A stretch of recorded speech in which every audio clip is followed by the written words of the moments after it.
let's see, and then I'll show you some of the ideas I've used afterwards. So here we go.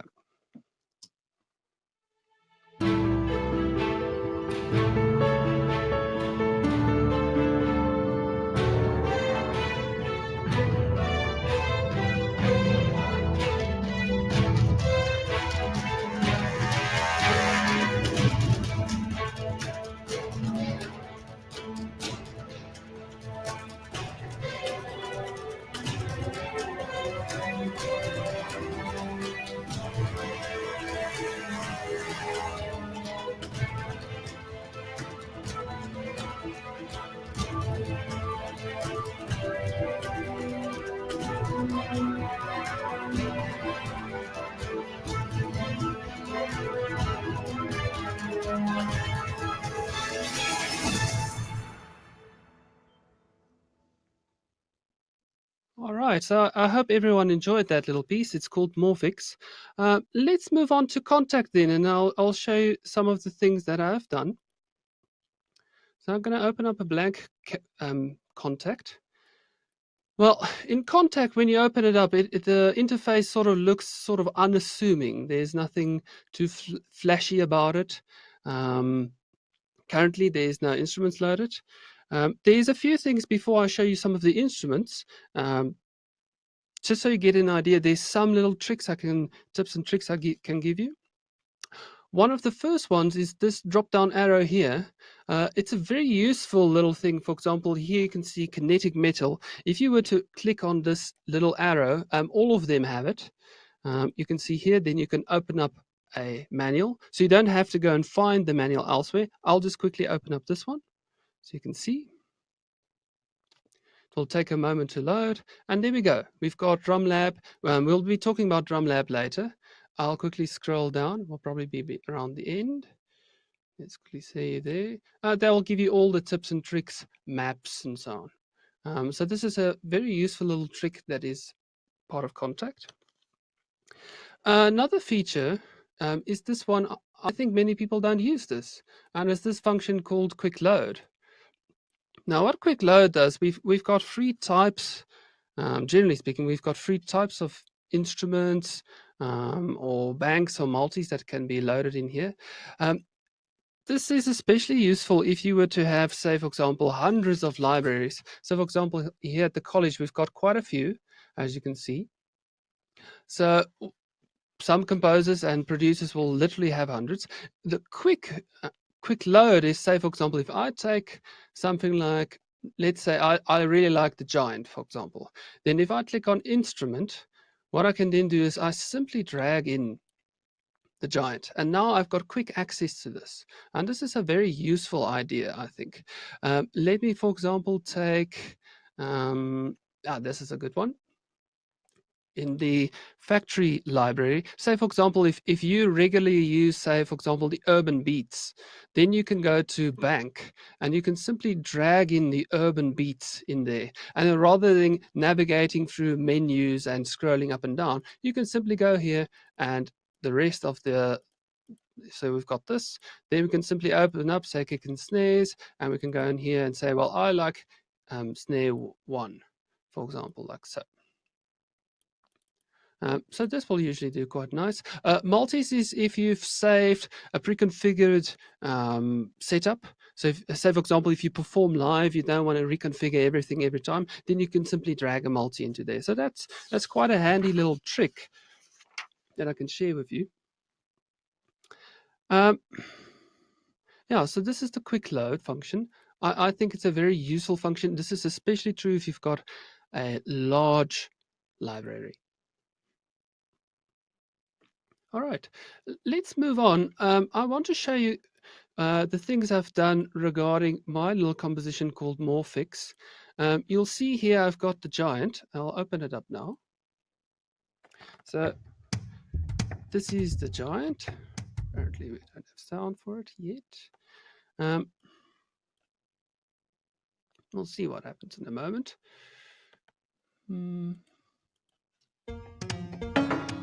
That's brilliant.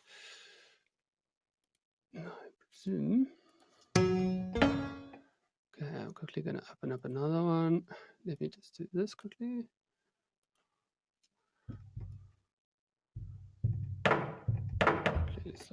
My apologies for the delay. You can see it running there.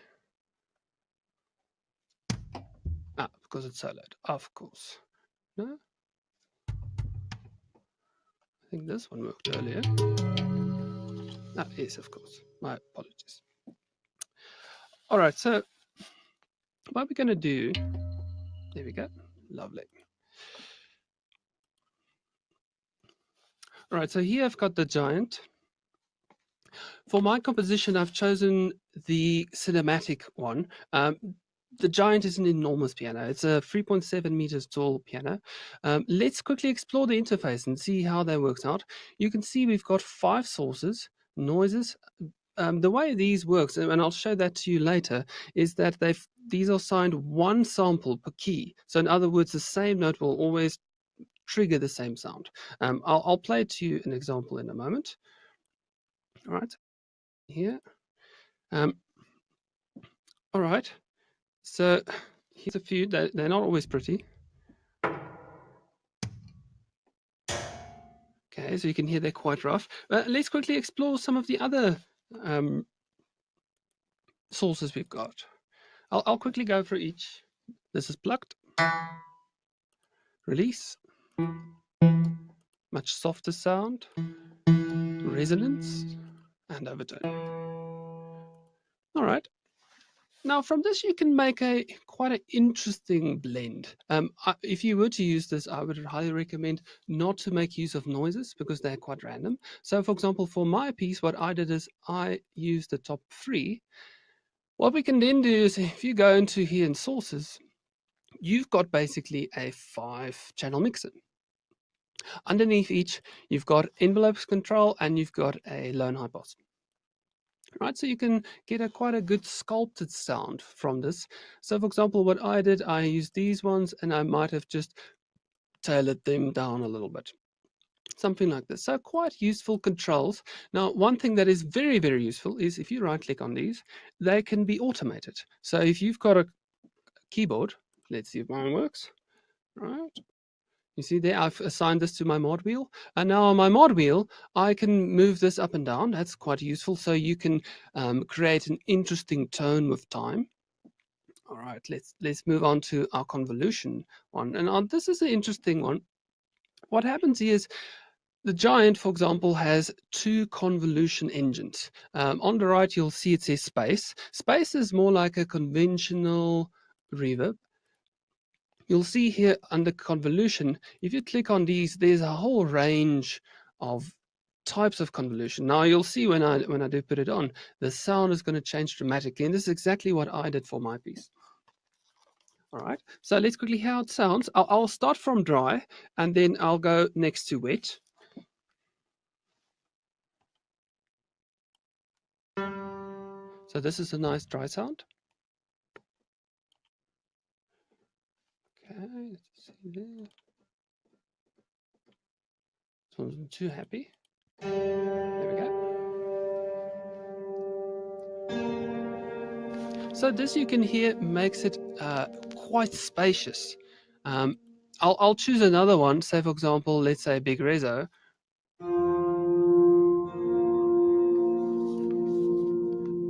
So what we've got is this idea that we can get quite a spacious sound. So let's quickly explore, say, another one, say texture, and let's go for something like long swell. All right, interesting one. So with these, you never know quite what you'll find. Now, there's a few interesting things here. One, you'll see it says it's got a sync button.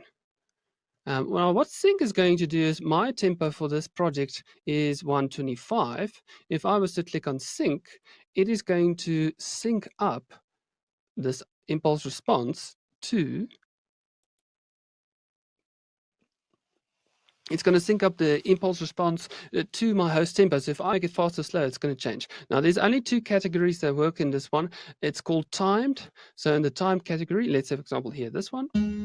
Now, I'm just going to turn the dry wet down a bit so you can hear it better. And there you can hear the convolution has been timed. Okay, choose another one. That's quite a nice one. We can hear the... So we can always change the size. In this case, it will simply change the speed. Okay, I'll make it short. Excellent. So that's quite nice. This is a feature you won't see every day.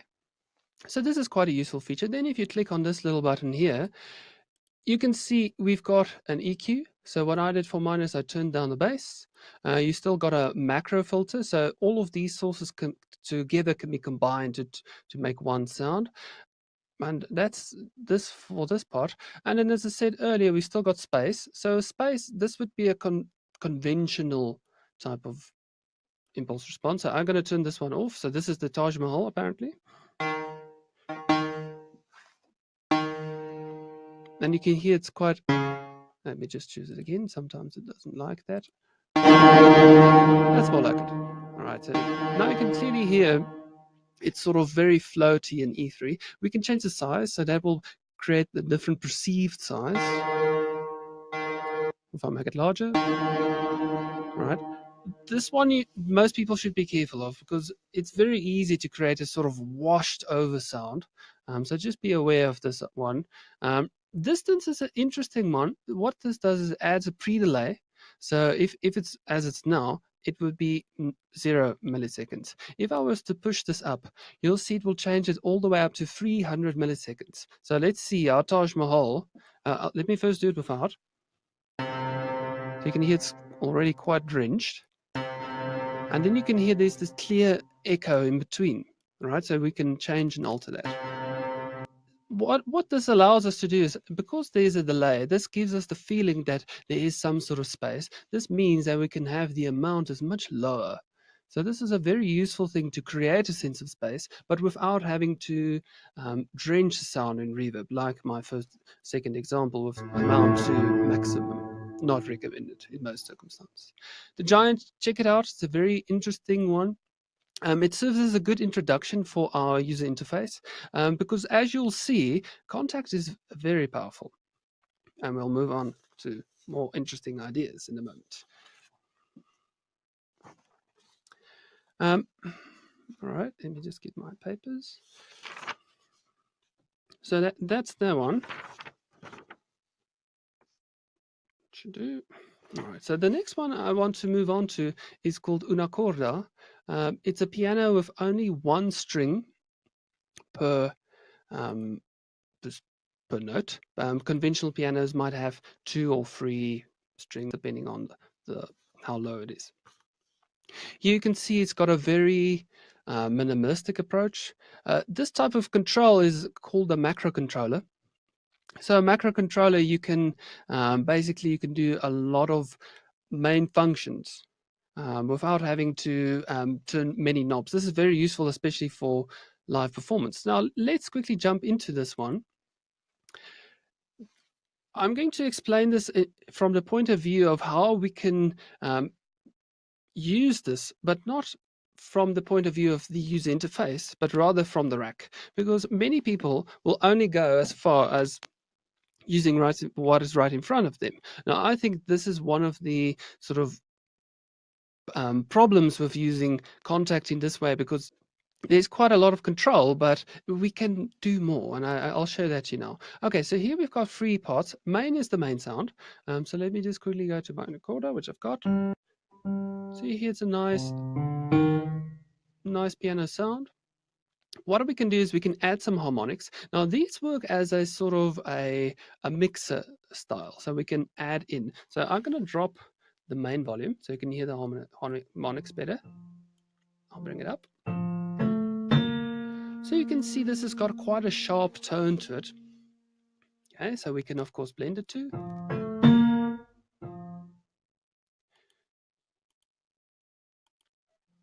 And then we've got this very interesting reverse.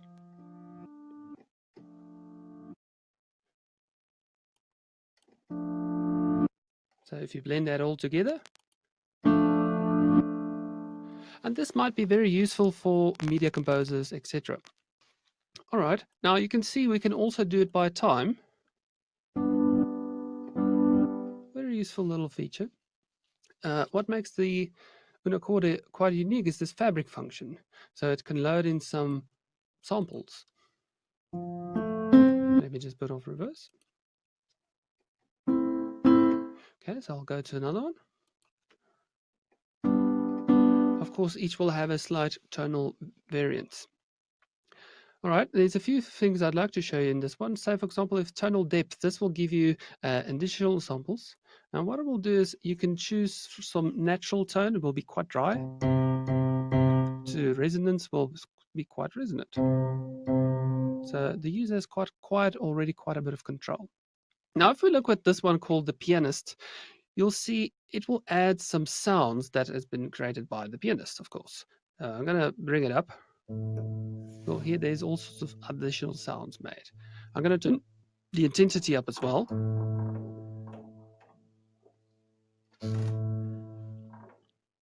Now, in general, I would not recommend using this as it will randomly add some sounds. You can always add them yourself later. I'll show you. All right, let's quickly hop over to the next one. This over here, our response tab, what it does is it gives us the range of flexibility to work with our specific keyboard. For example, this here, the global functions. So for example, if your keyboard doesn't have great sensitivity, then you can make use of this instead. You can hear it's much softer now compared to, I'm pressing the same loudness.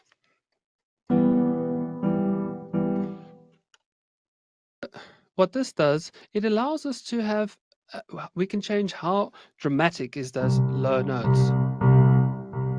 So in other words, it's sort of like a linear mixer for volume. So I'm pressing the same loudness, you'll hear the bass comes up quite a lot. This is a very useful feature, especially if you're a bit of a heavy player. Let's then quickly move over to our effects. Now, our effects, this is what I like to get into because I think this is the part that's most interesting. If we were go to say to style, for example, and we can choose a preset, we can say, okay, that's cool. And let's say, for example, we say radio. Let's hear that sound. All right, much older sound. Let's choose the 40s one. You can hear it saturating quite nicely. Let's choose some dirt. And then how about we choose something interesting like moving. So I'm going to choose a random one. Quite nice. So this almost sounds like a road piano now. All right. Now most users would stop here because this is what they see in front of them. But if we were to go up to the rack where the wrench is, from here we can then jump in, and this is where Kontakt becomes a lot of fun. I'll show you. Everything you've seen in the user interface over here is actually this. So I'm going to open it up. Let's keep it to insert effects for now. You can see we've got tape, we've got compressor. All right, these effects, we can change the order. If we were to, we can bypass them as it's done here. If there's an open slot, you can simply go in and you can say there's all sorts of filters. I think Kontakt's got 53 filters, which is substantial.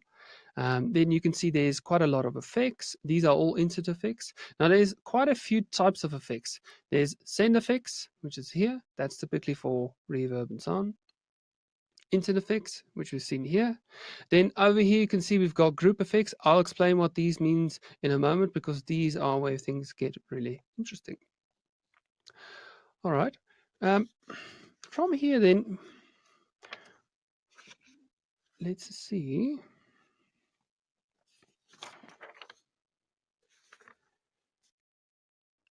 From here, there's quite a few things I'd like to show you. Firstly, if we look at, apologies, it's quite cracky. That's better. All right. So we've got these impulse responses here. I'm going to put this style off. Now we've got all of these guys around here. This instrument already has got quite a few more than some of the older libraries. Quite nice. But if you come to the rack at the back, you'll see the same thing has been selected right here, and we can go back and forward. if you go to preset, you will see Kontakt comes standard with a whole list of reverb types. And this is something that most users never explore because they already see this list in the front, this one here, and they think, yeah, that's quite good. We see quite a few things, and we think, yeah, we can make this work. But what if you find that your tone you're not happy with? Well, of course, you can come here. So factory library, let's quickly choose one or two. I'm going to say, since we've got a piano, I'm going to use a nice Master Hall. So not too over spacious. Let's go to, say, for example, if I was to go to a strange one, say, for example, special effects.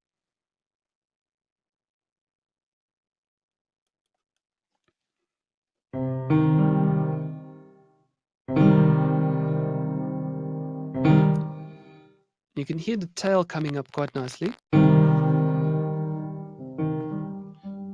If you want to see your send volume, you can see it's quite low. Okay, I'm bringing it up a bit. Now here's where things get interesting. This has already been reversed. What we can do is we can re-reverse it. Again, we can change the size, early or late. Okay, one very interesting function is volume one. So what we can do is we can change the volume over time. You can hear it's much shorter now, but we don't have to stop there. We can do a more interesting thing, for example, create some rhythmical idea with this impulse response. I'll do a quick one just so you get an idea. Okay, let me do a few more of these. These nodes are quite useful. So this is an idea that you might find useful, as a convolution reverb. It's just an interesting idea. And this time you can hear it sounds quite different. I'll take it off, so you can just simply take it off. This is our convolution engine. We still got a ton of other effects that we can use as send effects. You'll see what can happen once we've taken it through a few other steps. One additional, I think it's a Kontakt 5 edition, maybe Kontakt 4, is this what's called bus inserts. Now, I will show you how this works because it's quite interesting and it's very useful, say, for drums or any multi-timbral instrument. I'll show you how they've done it in Una Corda. In this case, if we go to this one, you'll see harmonics and the main has been split. So now what we can do is we can have complete different chains for each thing. So this is our main sound, and you can test it out by saying solo, or then you can go to this one, and now that's just our harmonic. You can see we've got a complete chain. Now, one thing that is interesting about this is, remember, we can reorder, so we can completely sculpt the sound already just within the rack, and we don't have to use additional plugins, anything we want. I'll give you a quick example by making use of something like this, and you can hear I've got a bit of distortion on there. Very useful. As I say, these are very useful for drums, for example.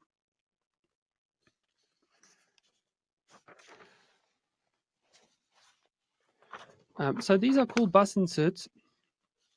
So keep this in mind. Insert effects will run on everything. So basically, it's almost like a type of master insert for that specific instrument. Bus we can do on whatever has been bussed, and there's a few ways we can bus things. You can see there's bus 2. There's a group function, which we'll go into maybe a little bit later. And then from there, we also have our send effects. So we can have multiple of things going on at the same time. As I showed you earlier, if you go to insert effects, here you can see we've got our send, return, and we can set the volume. So there's our return volume and our send volume. And of course, these are all automatable. So we can make the volume go up and down for our sense, which is quite useful. Right, so that's una corda. Very interesting instrument. It's got wide tonal variety. What I'd like to show you as well with this one is that we've got this drop-down menu, and here we've got what is known as a snapshot. So a snapshot is a preset within a preset. Let's go through a few.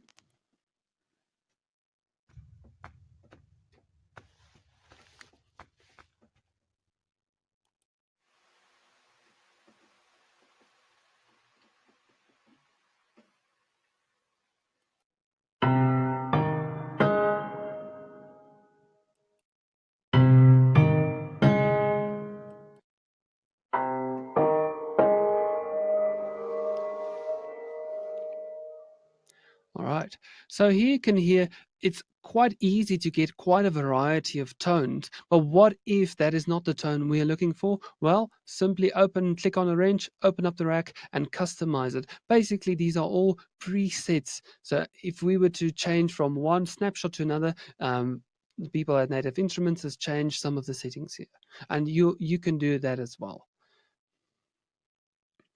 All right, so that's una corda. Very interesting instrument. Do check it out. Let's go on to our next one. Our next one is Kinetic Metal.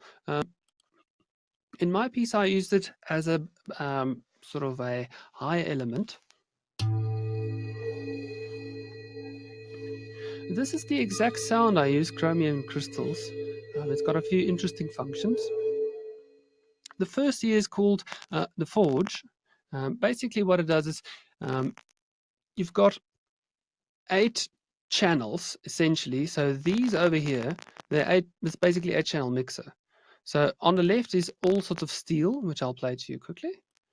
So if I do this, let's see.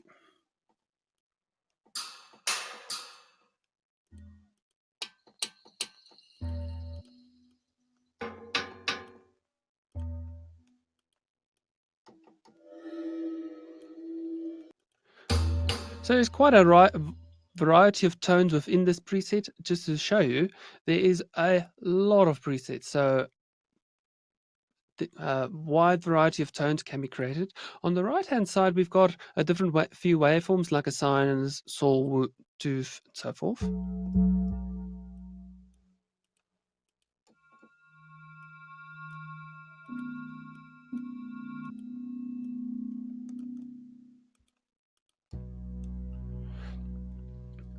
Now, what makes this instrument very interesting is this forge here. What it will do is it will automate and alter the relative amplitude between all of these. So I'll quickly I'll just press the same note and I'll alter them with time. I should actually redo this quickly. All right, so here's as the standard preset is.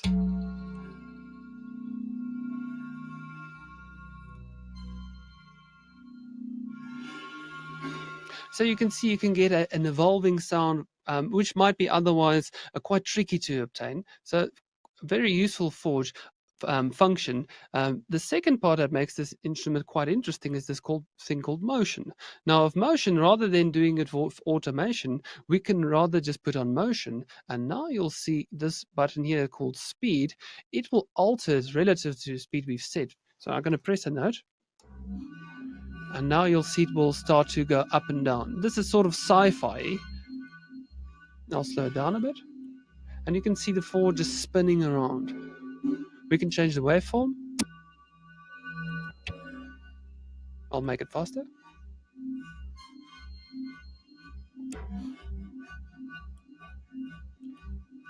And now on top of this, we can add the link function. This will do the following. So let me put motion off first. Kinetic Metal has got quite a lot of effects. Again, exactly like before, if you were to click on the wrench, these would be the same type of effects. So let's have a look at these.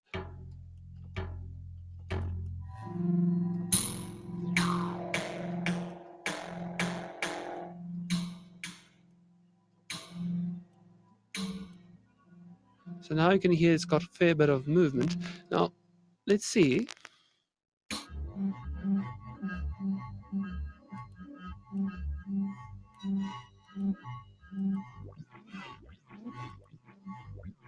If we were to add motion and link it to effects, this can create a wide variety of tonal ideas. Now, of course, if things just get rough, simply go back to the previous preset or to the same preset and just load it again. And we're exactly where we started. Now, here I'd like to show you an idea that's probably rarely explored in Kontakt. You'll see, I'll show you exactly where it is. You'll see here it says AET. Now, AET stands for Authentic Expression Technology. And basically what it does is if you were to click on this, right now it doesn't have anything, but basically you can take one sample and spectrally morph it with another sample. This is a very useful and interesting function, especially for samples, because samples can many times be quite stale. Yeah, it's a very typical problem with samples in general, compared to, say, a synthesizer, which always has some tonal variance. Let's see what it does. So I'm going to press this note here. You'll see we've got three types of sounds. One, it says scraped, a cymbal, and a flare. Scrubbed, sorry. So now, what is happening is this sound is being altering our original. Now, there's quite a lot we can do. So I'm going to change this, and you can see the spectrogram or the layout of the frequencies change.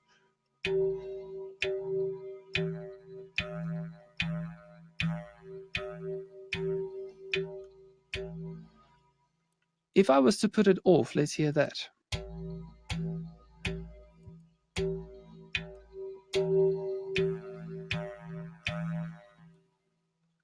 Now that's quite useful.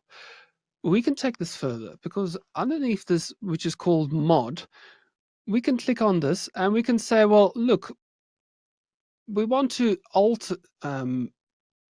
change this either via an LFO, a low frequency oscillator, or we can do it by other means. So let me show you an LFO. All you need to do is you right click, and then we can go on the list and says sine wave. There's a very important part here.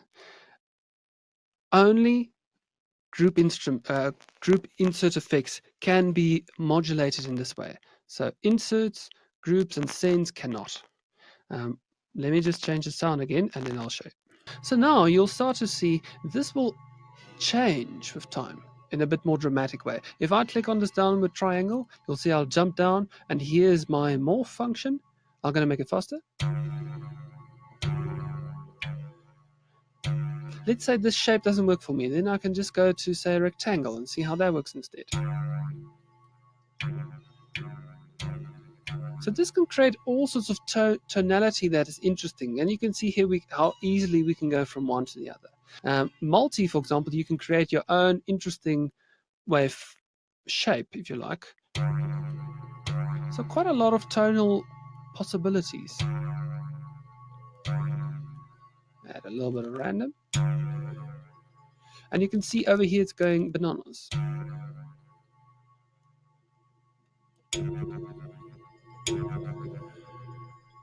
Now keep in mind, this is only working on this single group. I'll solo it. So it's not actually doing it on the entire instrument, because they would be much more effective. Okay, I'm going to slow down.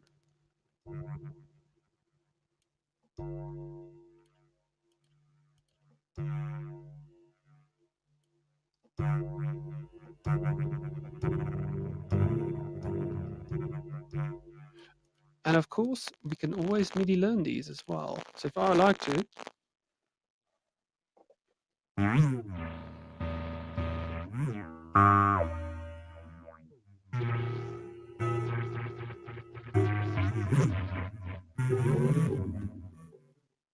so all sorts of tonal interest. We can change this to amount, for example. If we like morph, that's fine. Amount is basically a dry wet control. We can say how much should it morph. So now you can see it's changing the amount. Morph is still standing where it is. So quite useful tonal things. You can add your own sounds. For this specific presentation, we won't go into how you can do that, but do consult the manual. It will show exactly how you do that. All right. So this is AET, a very powerful function. Most people don't use it, dismiss it. As I say, especially for samples, this is a very, very powerful function because samples can be very stale and stiff. So this is one way to get around that. And you can see we're playing the same sound, really. But you can hear it's been altered by these 3 different wave files I've got in here. So that's very useful. And let me just show you the morph map. Here's the sounds we've got. As I say, do check the manual how to use this maybe next time. All right, so that's Kinetic Metal. Let's then move on to another sound that I made use of. This one from Retro Machines, so specially made use of it. Let's quickly see this one. So here we've got this idea, apparently.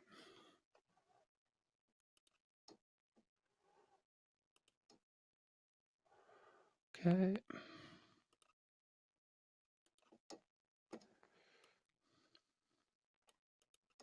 So there we go.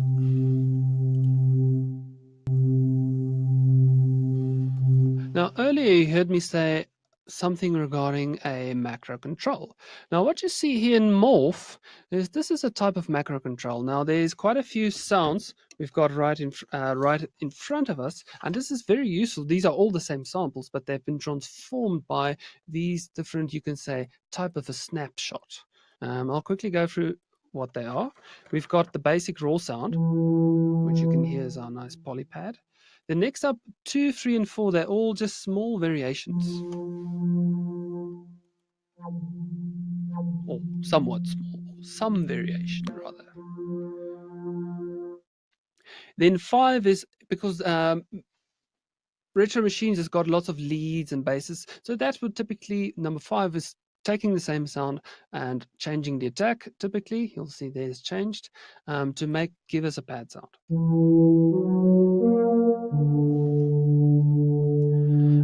6 will be some sort of 6 is the chord, the pad version, and 7 will be with a chord. Now we'll go to the chord tab in a moment, and then 8 is the arpeggiator.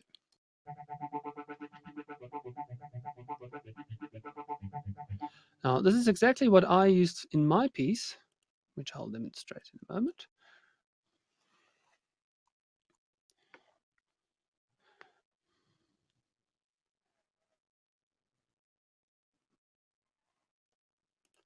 So this is a sound I made from, say, this type of thing.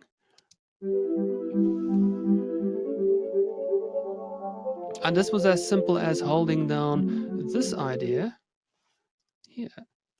This is how I composed the piece. I chose a few chords. That's interesting. You can see here. And all I did for Retro Machines, I simply laid this straight in, and then it did the rest. Of course, you can still have quite a fair bit of control about it, which I'll show to you in a moment. So this is the sound. What we can then do, let me choose that one again.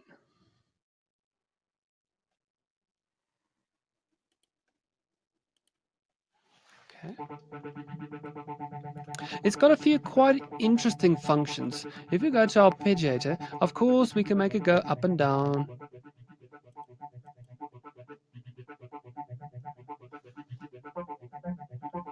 We can even add a chord. Choose a preset.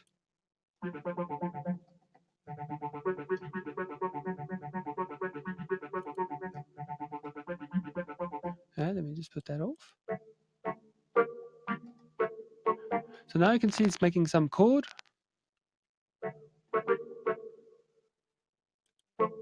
Okay. One of the most interesting functions is this called sound variation. Now, I've shown this to you earlier for a very good reason, because you see, within each sound, I can still get an arpeggiator of quite a few tonal variations. This is very interesting. Now please remember, if I right click on this, I can take my mod wheel or any performance controller I've got.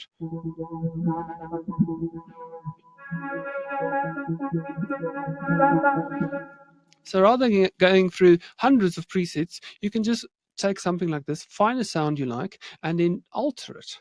Of course, these are also MIDI automatable.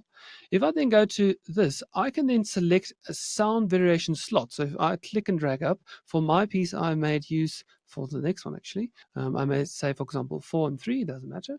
And let me make use of, say, one like that. Let's see how this sounds.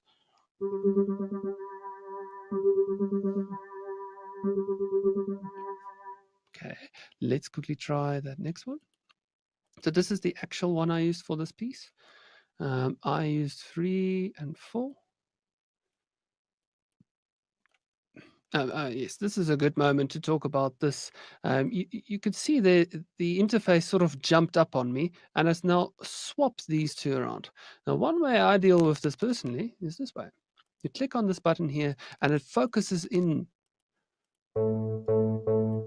And we can find the one we look. Now, if I drag things around, nothing's going to happen. I find this, once I've selected the sound I want, I find that to be very useful. All right, so let's try it.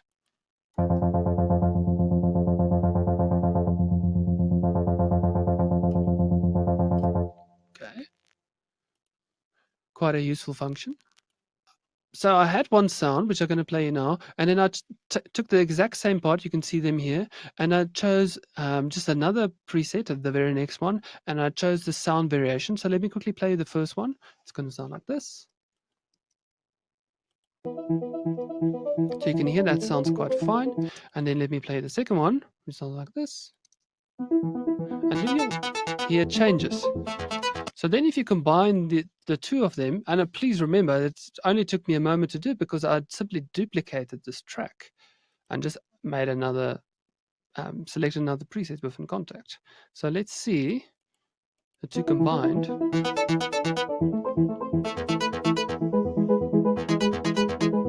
And this creates a sense of movement. Now, what we could do is say, for example, I can make this say minus 80. This I can make 80.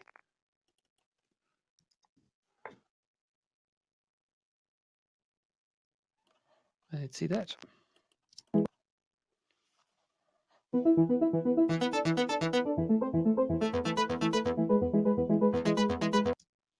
So many different ways to explore. So be sure to check out what you can do with a program like this. As I say, that this sound I wouldn't have been able to achieve have I used another product, for example, because now I can really get that sense of variation between the arpeggiators. So a nice, useful function. And do remember this one as well. If your instruments do go around a bit, if you do drag them up and down. So I'll move it back.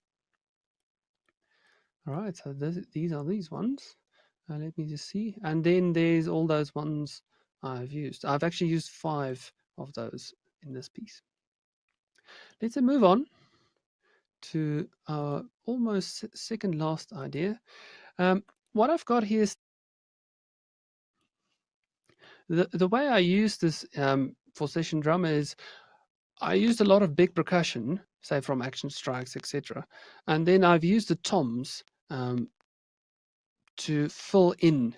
You'll hear let me quickly play you the toms and I'll show you what I did.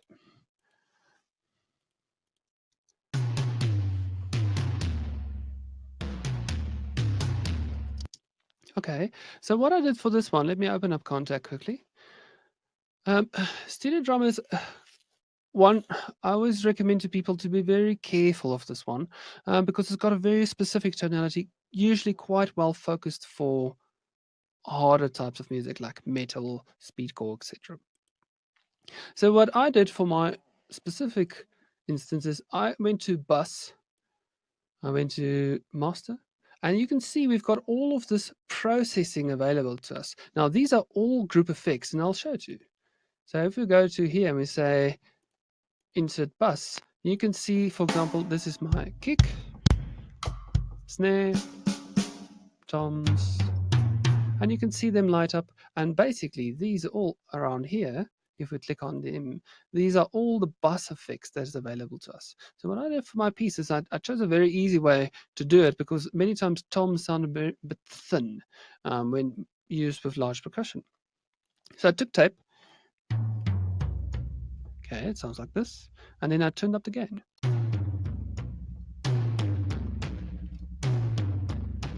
Okay, that's quite useful. Of course, you can still experiment around. You can put it on and off. You can automate any of these if you like. They're on the inside.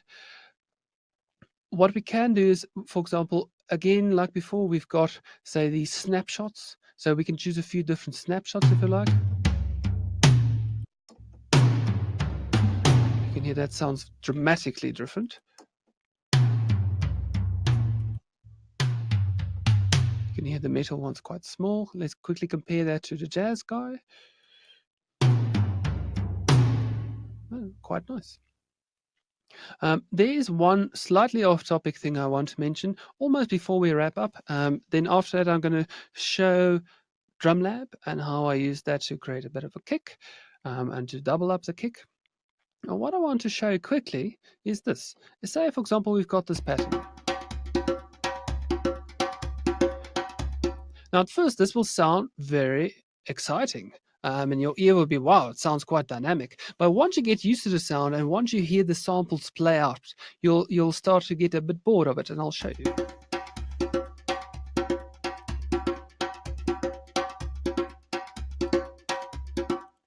You see already, say, after 30 seconds, you sound much more used to it, whereas in the first few seconds it sounded quite interesting. One way to get around this idea is if we were to use the tune parameter and make a very small tuning alteration, because this is the way, if a player is to play a drum, there will be slight tonal changes. Now I'm talking about quite small, I'm not talking about octave leaps here, small changes. I'm going to show you how to do that. What we're going to do is this. We're going to go to external sources. I'm going to choose random unipolar. So if I was to play this again, so now you'll hear it goes up and down quite dramatically, because I'm now altering the tuning with my unipolar. Here it is. So unipolar means it will go up and down. You'll see right beneath it. We also got bipolar. So I'd rather go for bipolar in general than unipolar. Unipolar will only go in one direction, so say only up, for example. Bipolar will do both up and down. So let me show you bipolar. Now you can hear that sounds quite funky. Instead, here we've got the tonal slider. So I'm going to move this all the way up to 12. And you can see the tuning's been modulated here.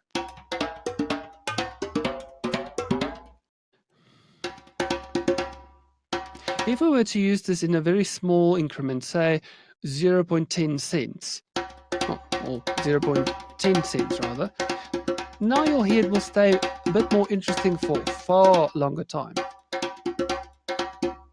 You can try it out. All right, and then last one for tonight is our DrumLab. There's a useful function that I like to show, especially for people who's in the urban genre. If I was to open this up, you'll hear I've got quite a dramatic kick, so I'm just going to bring this down a bit. What I can do now, let's see if it'll work with me. All right, so DrumLab doesn't like that, but all the other ones do. So let me just quickly open that one. So if I take this one and I go to DFD,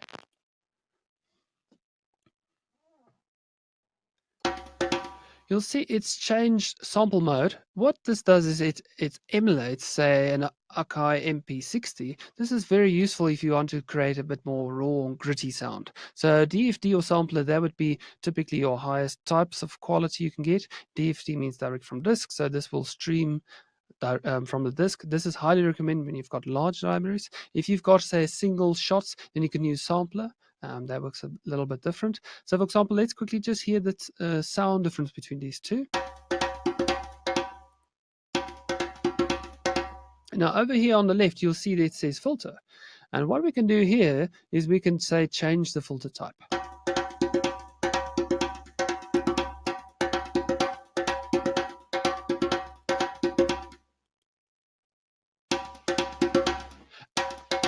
all of a sudden you can hear there's a little bit more grain in this. Of course, do remember we can always reverse our entire patch, which will sound like this now.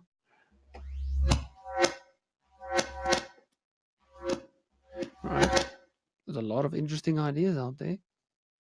Right. Please remember there's so much you can do in Kontakt. I think I'll end off with this one. Say, for example, if I take a pattern, if I go to other, and I say this 32-step modulator, I've selected now on Panner. I'm going to click on the down arrow. And here you see I've got this idea. I'm going to change this to, say, 5.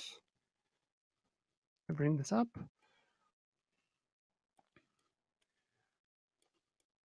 Bring that down. And now you'll see the pan change quite dramatically.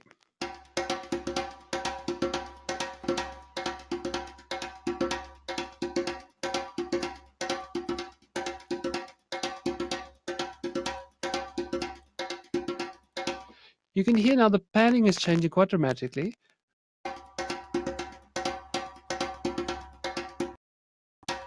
What is very useful,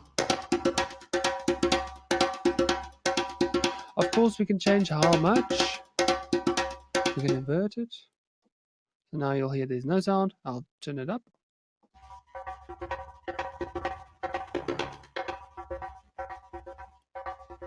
And you can hear this is a type of sound that you might not get otherwise. And then if you combine this, to end off, I will do one with the giant. Let me get that one for you guys. As an idea of what you can do, I'm going to take the giant. I'm going to play you this note I've got here. I think it's D. For this one, I'm going to go back to noise. And then what I'm going to do is I'm going to drop the tuning dramatically. And let's see what happens. Now, right here, I'll play you the original sound. What I'm going to do is I'm going to press Command, and I'm simply going to click on the parameter I want, and we'll jump back. All right, let's hear what's the real sound like. A very raspy and awful sound. Let's quickly compare that again.